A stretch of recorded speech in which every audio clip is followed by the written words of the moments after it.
oh my god, this film.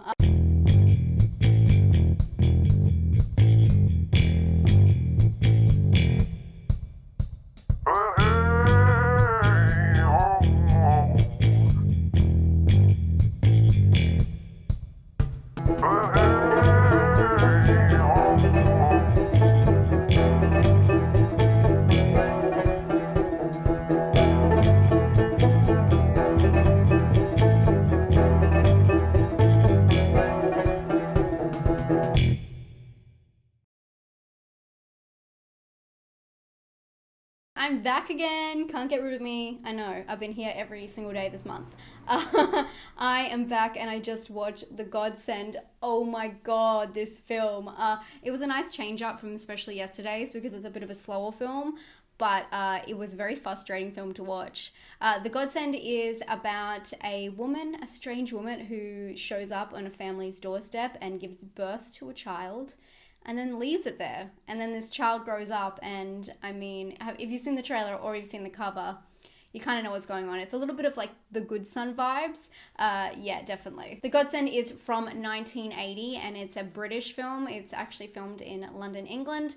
And man, is it the most frustrating watch because from the very first moment, you know what's going to happen with this kid. It doesn't really provide any tension like going through the story. It's almost like any scene could be taken out and the same effect would happen because it takes a lot for the parents to kind of clue on what's happening. And although it is delivering a really scary, creepy child throughout the whole film, because you kind of know what's happening from the start, there's not a lot of progression throughout the story, except for like progression in time. You don't really learn more about the characters, and that was kind of a bummer for me. I really wanted to learn about the backstory and like what was happening. Don't get me wrong, it is really, really creepy, but you don't really learn anything like that. So it was kind of a letdown for me in that regard. It was really nice to watch something a little bit more slow paced, and the music is very dramatic in this movie as well. It's very like 70s creepy kid horror, so I was really into that. And the setting in England I thought was really cool. It's very pretty.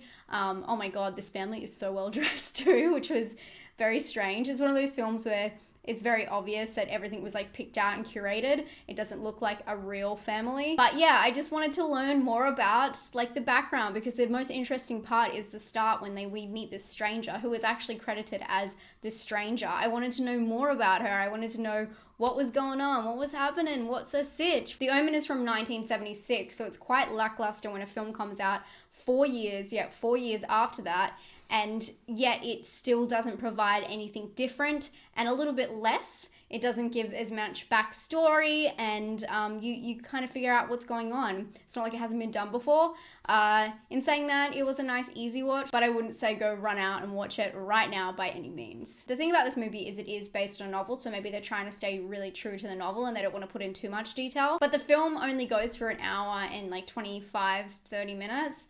And I felt like they really went slow throughout all of the scenes and really took their time, you know, walking through houses and like getting to certain locations instead of doing like a quick montage or a quick cut, where they could have taken time to really go through and build some tension between the characters and show a few more scenes giving some more backstory, or not really even backstory, but just some more context to the situations and to the situations and how the characters were feeling at the time. The interesting thing about this film, and the thing that's going to frustrate you the most, is the reactions the parents have. I've never seen anything like this. I don't want to spoil what happens, but you know, their reactions to some of the crazy things that happen to them, especially at the start, is just, I've never seen anything like it. I mean, you can sum it up to being in shock, but they seem okay with like really crazy things happening to their family.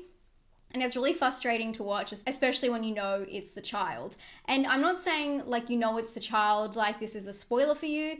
It is so overspelt. I know I say this a lot. I don't know if you guys have picked that up. I've been saying this term, saying overspelt. What I mean is like spelt out. I mean over-explained. Overspelt is like my way of saying that. I don't know where it came from, but it's here and I'm just going to go with it. But they even use the camera, just like zeroes in on the little girl during certain scenes and her reaction and her smile. And you can just imagine someone cueing her off camera, being like, now do a creepy smile. And it's just so obvious, some of the evidence that is left behind in certain situations.